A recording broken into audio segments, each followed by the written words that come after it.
This is the London Ear on RTE 2XM. My name's Nessy, and today on the London Ear, I'm talking to a couple of lads who I've just discovered have lived down the road from me, basically in Ireland and here in London, which is, it doesn't happen every day, really. I'm from Kells in County Meath. These guys are from Ballivor. Now, I know before I go any further, I have to say I'm from Drumbarra because I can hear my sister screaming at me already. You're not from Kells, you're from Drumbarra. And these guys are from Ballivor. They've spent some time in London as well, and they have got new music out. Hello, Twin Diver. Hello, guys. Introduce yourselves. Hello, thanks for having us. Yeah, we're Twin Diver. I'm Ben. This is Jonathan. So you guys are from Ballivor. You have been in London. You're currently in Ballivor thanks to COVID and everything else that goes along with it. You're heading back to London though, hopefully. It's on the table. Just gotta weigh stuff up right before. It's hard to know, to be honest. I mean, everything's so up in the air right now for everyone, really. You know, both financially and just everything. It's kind of, I feel like we're very much in the interim of our lives. You know, like everyone is really. But no, I'd love to go back, to be honest. Yeah, same. That's one thing that people forget about sometimes. To talk about going to London and going home and whatever. And I know an awful lot of people have moved out of London over the past year. There's like seemingly 250,000 people less living in London now than there were this time last year. If you're not working, if you're on furlough, it makes London a really, really hard place to be because like every time you go out the door, it's 20 quid. Yeah, it's a huge part of us having to come home. I think we just weren't going to be able to afford it on furlough anymore. Yeah. No, it's to be honest, we could barely afford it when we were working too. We were skint. It's just, which is, you know, part of the fun, I guess. But I remember when we first moved into our flat together in New Cross, we had spent, we had like no money at all because we had paid our deposit, and we had to, like, you know, when you move in somewhere new and it's just, you know, bills like straight away, and we were making like minimum wage pretty much. And I remember for the first week, we the only meal I ate throughout the day was so my cousin works in a pub, and he gave us all these free pint glasses because we swore that we'd never pay for glasses for some reason, because we're like, no, we'll just take them from pubs and whatever. And there was a supermarket around the corner from us that had bran flakes on sale. So for every meal of the day, I was eating bran flakes out of this pint glass because it just, like, I couldn't afford any other food. It was grim, but it's fun, I suppose, you know. Yeah, so you guys were living in New Cross. I actually live in Hither Green, which isn't too far away from there in southeast London. One of the things that I really like about southeast London is it kind of reminds me of where the area that I'm living in. It kind of reminds me of maybe the Terenure kind of Rathgar-ish area. It's still city-ish, but there's a lot more greenery than there is, let's say, if you go into central London. You're still only 10 minutes away from London Bridge. It's handy to get around. And what I love about here, to be quite honest with you, is it's so close to Greenwich. I absolutely adore Greenwich, and it's just a lovely spot to, you know, go walk along the river, just chill out and get some headspace as well. Yeah. The observatory is like beautiful. Yeah, we spent a bit of time out there. I loved visiting there. Yeah, it's such an Instagrammable spot. Like any person that I follow who still lives there, who's in like southeast or whatever, even like Deptford and stuff too. Anytime it's sunny, just straight away there's always an Instagram story. The observatory. I was lucky enough. Was it last year? No, it wasn't last year. Obviously, it was the year before. There's a Open House London section or a day every year where, you know, all these buildings open up to the public that wouldn't normally be. And the observatory, while it is open a lot, they opened this mad telescope, and the whole thing opened up and everything was absolutely fantastic. So if anybody is coming to London at any stage in 2021 or 2022, I would highly recommend that you go to the observatory. It's beautiful. The architecture in Greenwich is amazing. And if you get a chance to look at the telescopes as well, it's mind blowing up there. It really is. It's pretty cool. So listen, enough about Southeast London. We know we love it at this stage. You guys have been making some music. You've a new single out. When did you start making music? Was it in Ballivor and then transformed to London, or was it in London, or when you came back, or when did you start making music together?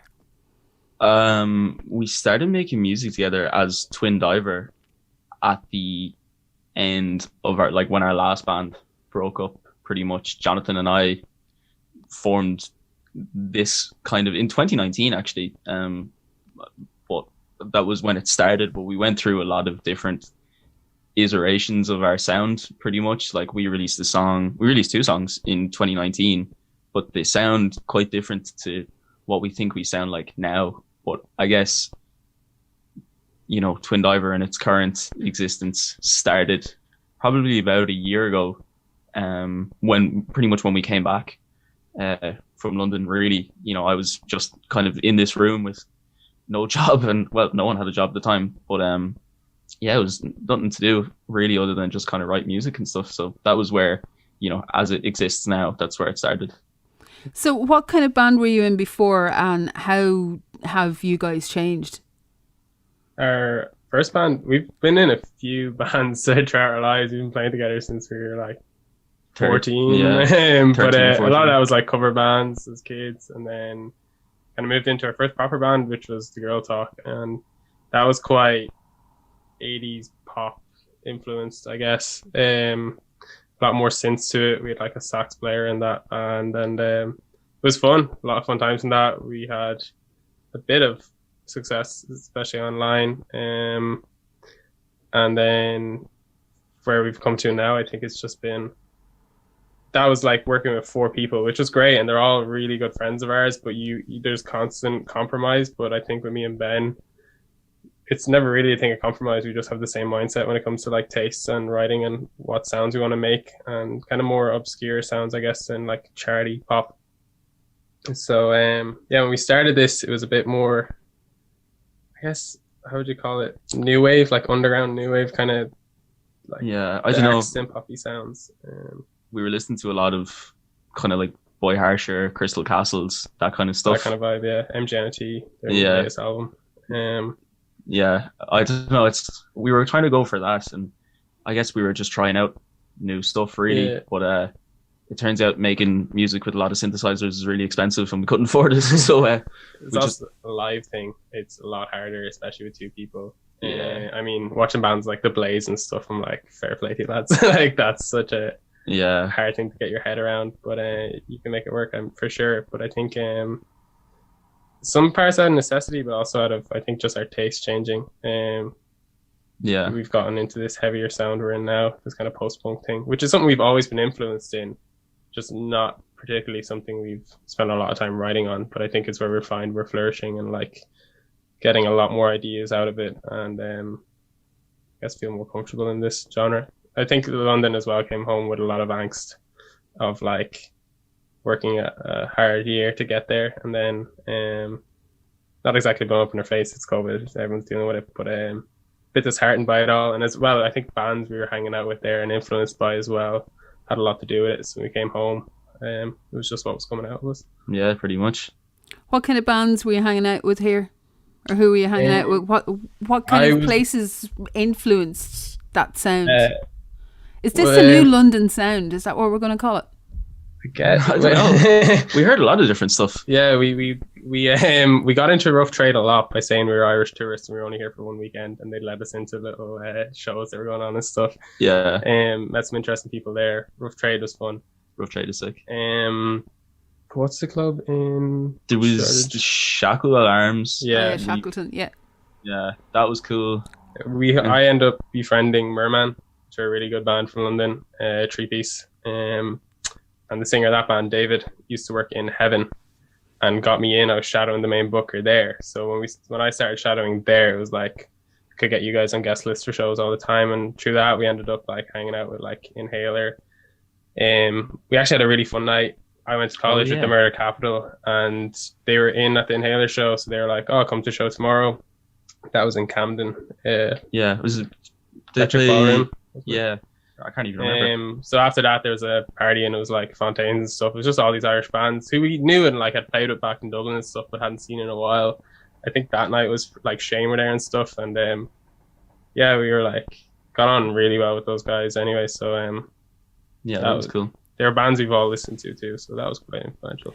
It's right now. It's one of the things I think when you're trying to make inroads in a different city. Yeah, being Irish in London always has some kind of an extra, an extra star to your music straight away, I think.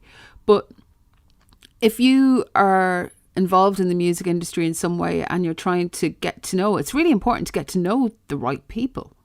And if you don't have any connections whatsoever, it is really, really difficult. Yeah, we found that in Ireland, knowing the right people. We played in Whelan's a lot, and also working there, got to know a lot of promoters and bookers, and just really helpful and sound people in the industry that I think with our old band especially, we wouldn't have got some of the support slots and festival lineups that we got without them.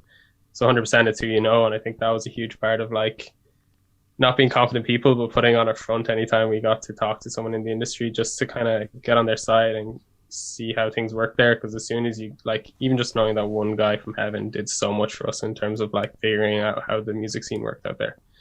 And so 100%, I think it's knowing the right people does a lot. Now you mentioned there that you were trying to figure out how you would play your music live with just the two of you.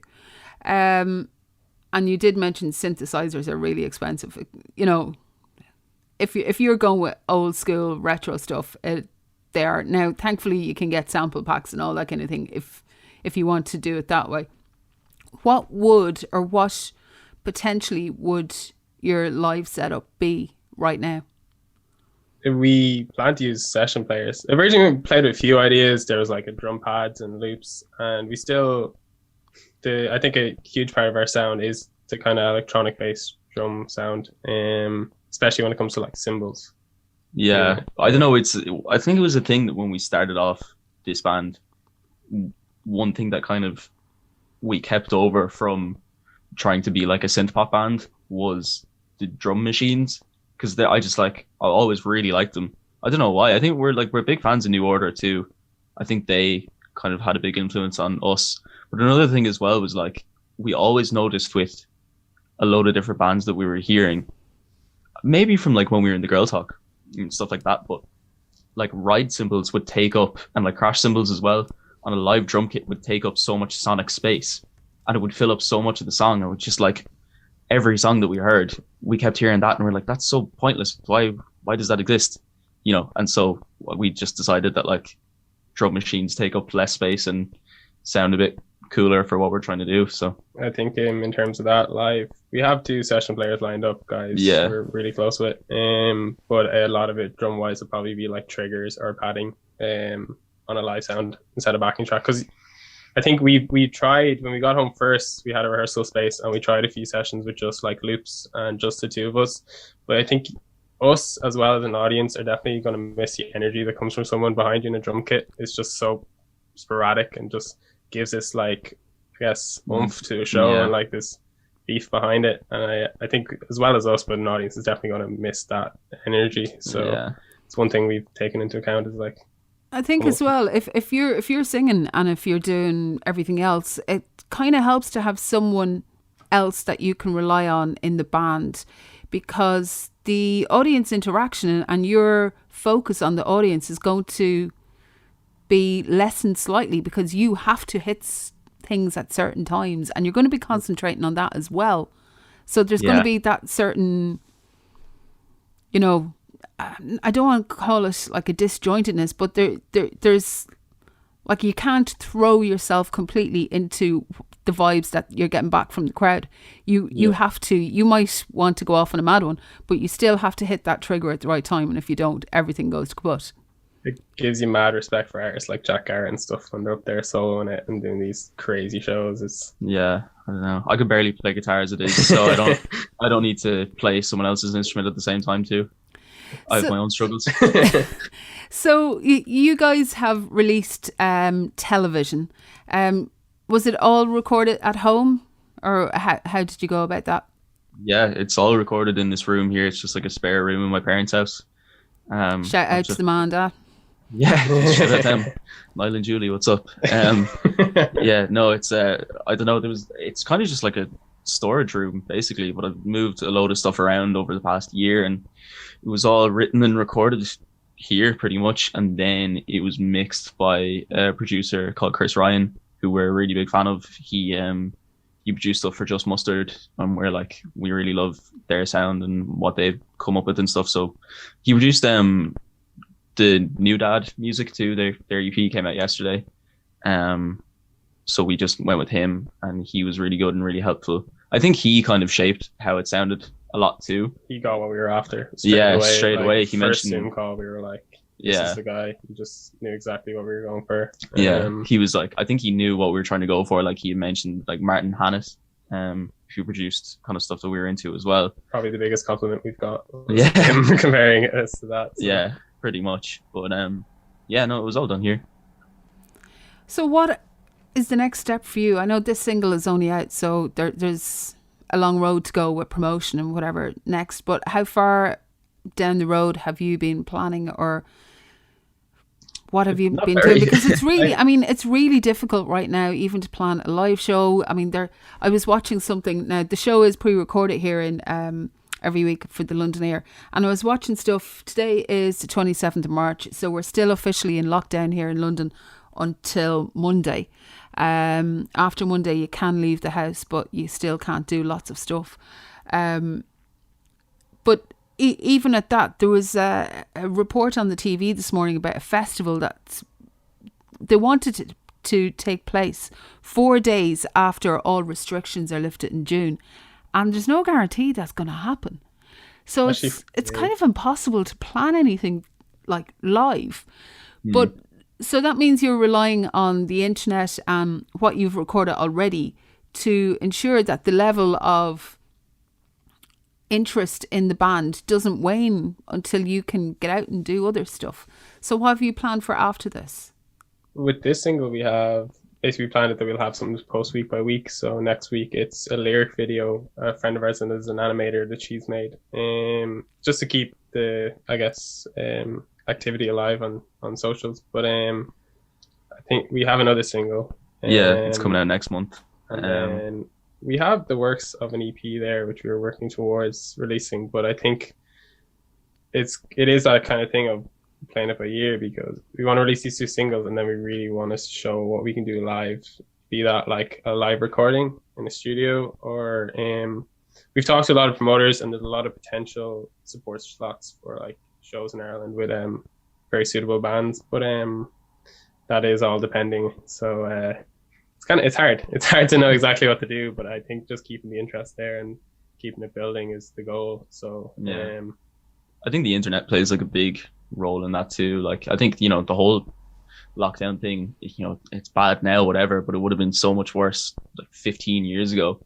I can't imagine sitting in this room playing Snake for 6 hours a day on 3310 or something. But I think like the internet has kind of kept it alive, really. I only found out the other day, Spotify's like stats that they give you in emails every week, our second biggest city is Moscow, which is nice. So, stuff like that couldn't happen without the internet.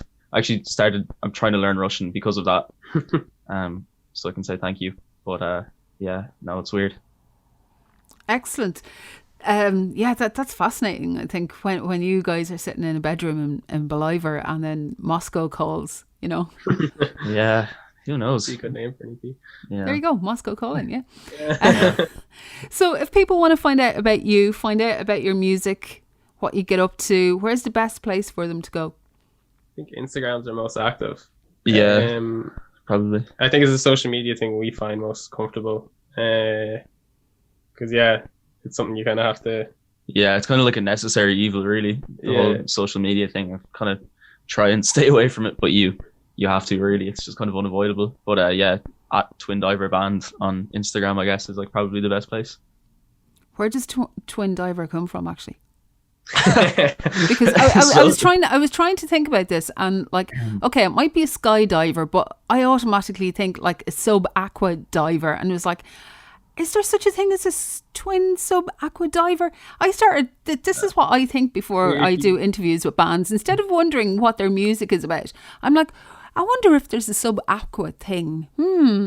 If you Google twin diver, the first thing that comes up, it's like diving with two tanks. It's like synchronized swimming. It means absolutely nothing. It was a thing with like old bands and stuff. Just people put so much meaning and depth into a name, but at the end, it's just a brand. So we were originally Twin Sister, and then we realized that's a pretty big band. And at that point, we were going to make up just silly reasons for the name at like every point, and never give a serious answer. But with this, it was just a thing of like, we really liked how Twin sounded. Yeah. And then it was just what's going to work after it. So to be honest, there is no deep meaning to it. Yeah. We might make one for it at some point, but it was just what's kind of sounded. Yeah. There was a list of names at some point. I probably have a scrap of paper somewhere that has it, but we knew we were going to include the word twin because it just sounded nice, basically. And there was like a load of different things. And then Twin Diver just sounded okay. I remember when I told someone what the name was, and they're like, "Oh, that sounds like a real band," you know. So it's like, oh, thanks for that, bud. Yeah, it's like, I don't know if Twin Sister didn't sound like, well, they are a real band as well. So I don't know how you define real band though, but yeah. Listen, thank you so much for joining me on the show today.